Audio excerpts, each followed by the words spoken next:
With E3 just around the corner, the Elder Scrolls 6 potential hype is getting bigger and bigger every second. And in order to honour that hype, I decided that I would go through every single potential place the Elder Scrolls 6 could be set, cover the pros and cons and give a general overview of it and see what the outcome is. So far in the series we have covered Elsewhere, but this will be episode 2 in the series, and today I present to you Valenwood.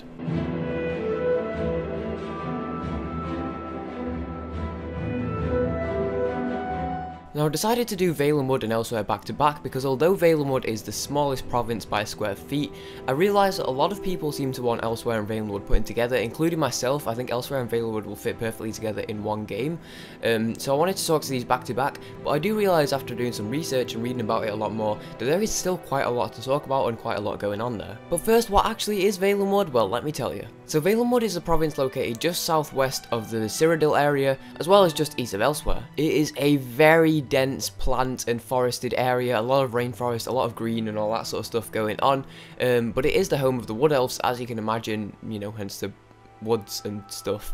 What else? Yeah. It also has a really wide coast stretching all the way around across the sea and even down the river between Valenwood and Cyrodiil. Now just from looking at a picture of it, you can tell obviously the coast is about 3/4 of it, or 2/3, somewhere around there. So there is a huge amount of coast to it as well as just the forests. And that coast is linked up to the Abetian Sea. So as I mentioned earlier, Valenwood is a lot of just jungles and forestry, but there is other stuff mixed into there. So just to talk a bit about the geography here. To quote the wiki here, the coasts of Valenwood are dominated by mangrove swamps and subtropical rainforests, while heavy rainfalls nurture the temperate inland rainforests. So basically, yeah, the coasts are a lot more boggy and marshy and that sort of area, subtropical rainforest, so pretty hot, that sort of stuff.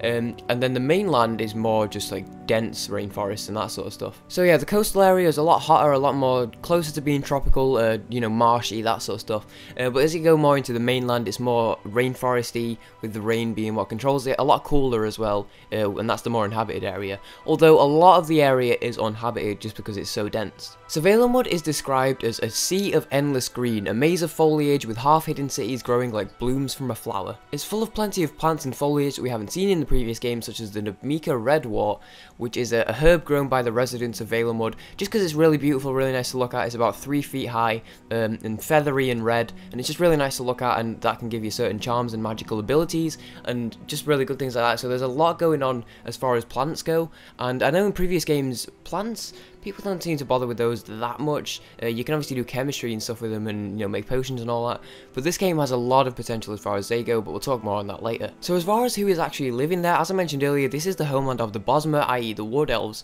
but there are also a few other people who are already there. So during the Second Era, a lot of settlements were actually built by humans, but as time went on and they got pushed out, they've actually been abandoned by the Bosmer because they didn't need them, and actually been reclaimed by beast folk like the centaurs, the orcs, and the Imga. So we already know that there's orcs there, so that's a good start. You got the Wood Elves and the orcs. There's centaurs which you can fight, and there is these Imga, which is like a new race that we haven't seen before. The Imga are essentially like gorilla people, but we'll talk more on those later on down the line. For the most part, humans actually tend to avoid that area since they got pushed out. It's very deep, very dense, and they just aren't generally very welcome, so for the most part they tend to avoid it, especially since it's overrun with orcs, centaurs, and Imga, which are all very strong creatures. Another race that frequent the forests of Valenwood is the High Elves. Now essentially, as I mentioned earlier with the settlements that the humans have placed down, they also placed down some basically roads and stuff through Valenwood, but because the Bosmers can actually get through the forest pretty easily without the roads, they essentially neglected them, and then the High Elves came later on down the line with the Thalmor and stuff. They needed a way to transport weaponry through from the coast of Valenwood through to the other provinces, so they basically came around, maintained all these roads, and for that reason there are High Elves knocking around as well. So race wise, you've mostly got the Wood Elves, the High Elves, the Orcs, and the Imga. So before we move on here, I do actually want to talk about the Imga briefly. So in human language, these are known as the Great Apes, and these are essentially the native beast folk of Valenwood. They live mainly in the abandoned outposts of the humans. So these guys are actually pretty interesting. Essentially, they see the High Elves as their lord and masters. They'll do whatever they say, and not only that, but they'll actually go to quite great lengths to actually emulate the High Elves. They see them as like the perfect society, and they just want to be just like them, so they'll do things like they wear capes, they learn how to use swords, they'll try and speak properly and enunciate themselves and that sort of stuff, even though they have like really low baritone, you know, gorilla-y voices, or AP voices I guess I should say. But these guys, not only do they hugely look up to the High Elves, but they actually want to be just like them. Some of them even go as far as to shave all their fur off and paint themselves white to try and be pale like them. And then they just wander around. So they hugely look up to the High Elves, and they would probably fight with the High Elves if the High Elves needed them to. Or at least if you were a High Elf, they'd help you out. Now that'd put an interesting spin on it if you were to play as a High Elf in Valenwood. Obviously this whole race that lives there would actually be doing what you want it to do, so it'd be interesting to see how that actually go compared to the others, especially compared to the humans, because the Imga actually don't like the humans. Yeah, the Imga feel as though they're beneath them, they're lesser beast folks, and they actually pretend that the humans smell really bad. They'll have a corner of their cape which has got like covered in perfume, and whenever they see like a human around, they'll like hold it to their nose. So they don't actually like hate the humans, they won't fight them or anything just for walking past, but they do dislike them and they will try and avoid them, and if they are around them, they'll hold this cape up, sort of as like a derogative thing. So yeah, they look up hugely to the High Elves, and they do generally dislike the humans as well, but not enough to want to go after them and murder them all. So before we get into the pros and cons, I want to talk about the regions, and even more specifically before we get into the regions, I want to talk about the Valenwood. Now this is probably what would be the main city in the game, and what's interesting about this is it's called the Walking City of the Bosmer King, and this is because it actually moves. It's in the south during the summer and the north during the winter. So basically it's a city built in the trees, which is why the Bosmers live there, because they can easily climb the trees, they can swing between trees and all that sort of stuff. And yeah, it's actually a city in the trees, and as I said before, it moves between them regularly. So it's very high up, it's in the highest branches in Valenwood. They try and keep it as high as possible, and the Wood Elves basically live in it, moving around it. They carefully swing around via the thorny vines, which is why they have to be careful. Now humans tend to avoid this because they tend to get unsettled by it if they stay there too long. So humans will go there, they're welcome there, they won't get murdered just for walking in, and they have been known to go there, but they tend to not stay there very long at all, so you won't really get any humans living there, especially because it'd be too hard for them to get around. Although similarly, the Great Apes, i.e. the Imga, which we talked about before, and also the Orcs tend to be quite common there. So that would be the main city. It's where a lot of the population lives, just because it's so big. It is the main city, and it's probably the safest for them as well, especially with it being so high in the air.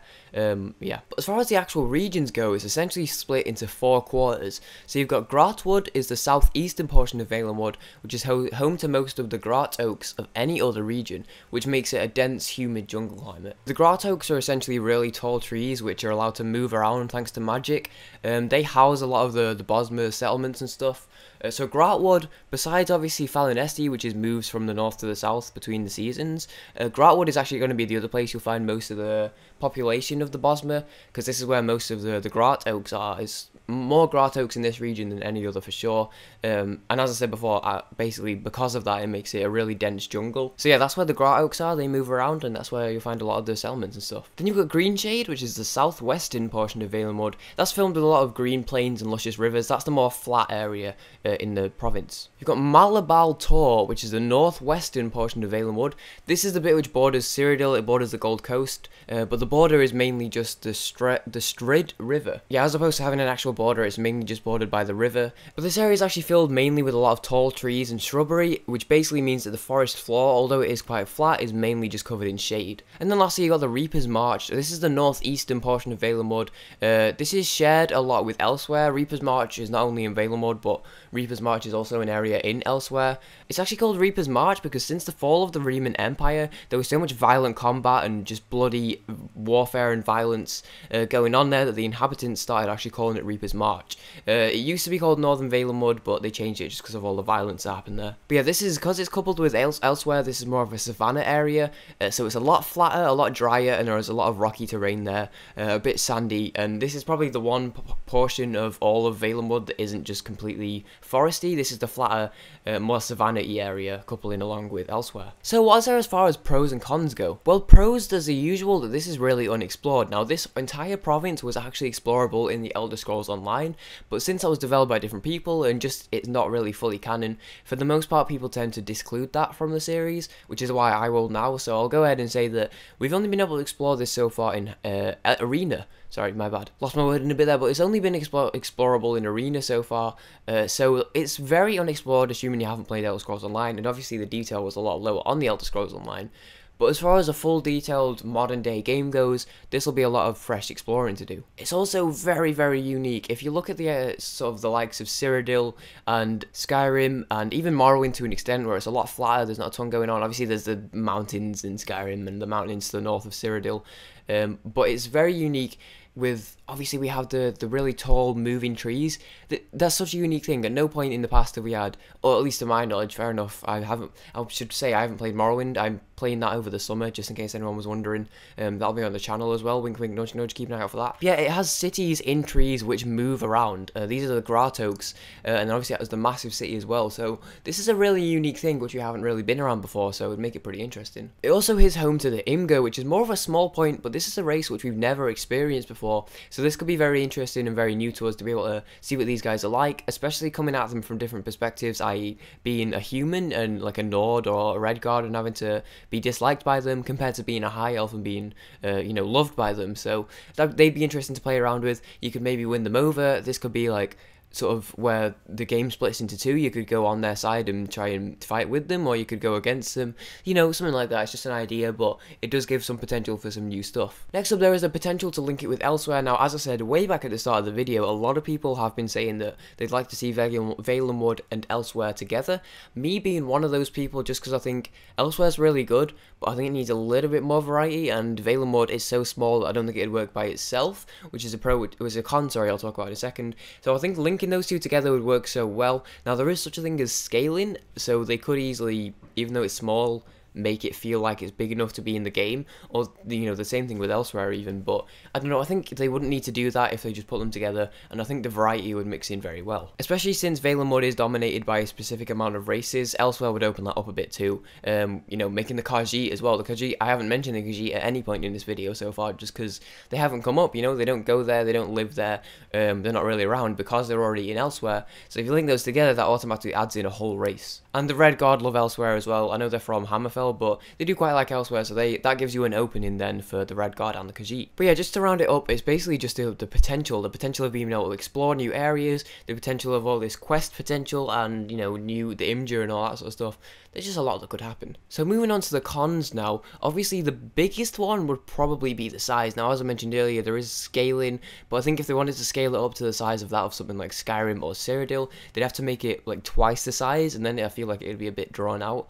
But yeah, I mean, it depends where it goes. As I said earlier, if they link it up with Elsewhere, it could be awesome, but by itself, I feel like it could be a little bit small. Then there's the idea that it maybe could be a bit boring and repetitive. Now, I've basically just spent this episode talking about forestry and plants, because that's a lot of what it is, really. Except for the Reaper's March, there isn't really much happening beyond that. Now, that's just a savanna and a bit of a rocky deserty area, but as soon as you're out of that area, it's forests. There is a bit of variance within the forest. There's the Grotwood area, which is more, you know, dense and humid, and also has the moving trees in it, and then you go further north and it's a lot cooler, and there's obviously the bit where there's really flat, but there's a load of shade, so this is variance within the forests, but it's still forests. Then there's the idea that most of the settlements are within the trees, and they're designed that way because the Bosmer can access them easily, but other people can't. So if you were playing like a Redguard or a Nord or an Argonian or anyone, it'd be very difficult to get around from, you know, the settlements and stuff, unless they had like ladders which went straight up to them, or stairs or something. But even then, it'd mean you'd have to be going like upstairs every time you got to like a settlement or something, which could be a bit of a pain. And then next up, you've got the idea that there's a little bit of race bias. So there's no Khajiits, there's no Argonians, all that sort of stuff isn't even mentioned. That's because the Bosmer live here, the High Elf live here, and some Orcs live here. So as far as those classes go, you're pretty much set, but it's very hard to get other classes in there.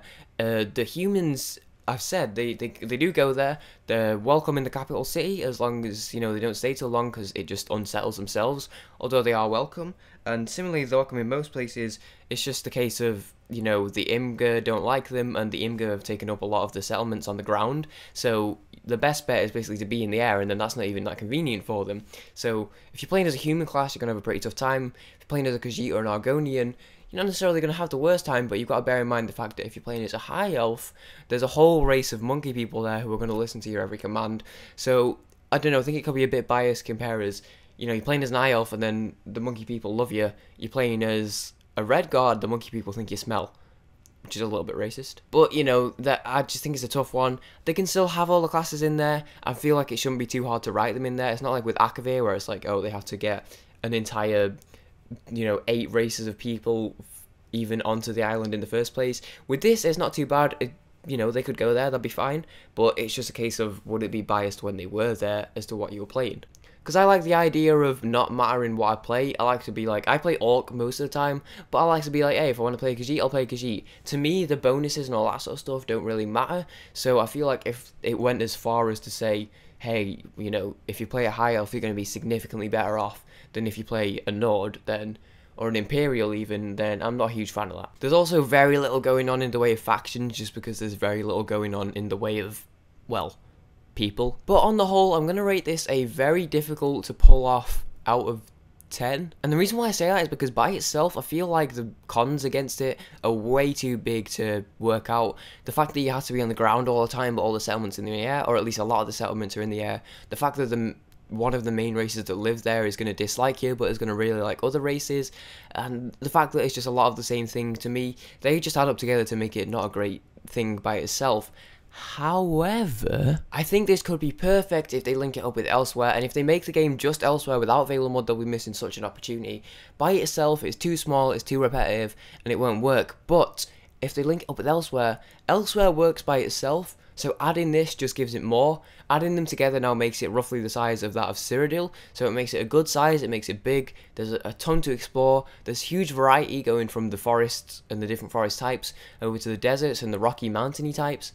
There's tons of opportunity for different races. If you are a human, you can avoid the Valenwood area, or you can know that when you're exploring Valenwood, you've got to be a bit more careful compared to when you're in Elsewhere. So I think that adds much more potential. So in summary, Valenwood, a lot of forests, really cool place. I think if they link it with Elsewhere, it'll be awesome, but by itself, it might not quite work. But that's going to do it for this video. I hope you guys did enjoy. If you did, a like would really help the channel out. These videos take a lot of time, and it takes about 2 seconds to leave a like, so if you could do that, I'd really appreciate that. Other than that, if you haven't already done so, but you want to see more, be sure to subscribe for more content, and let's see what happens at E3, guys. See you later. Peace, guys.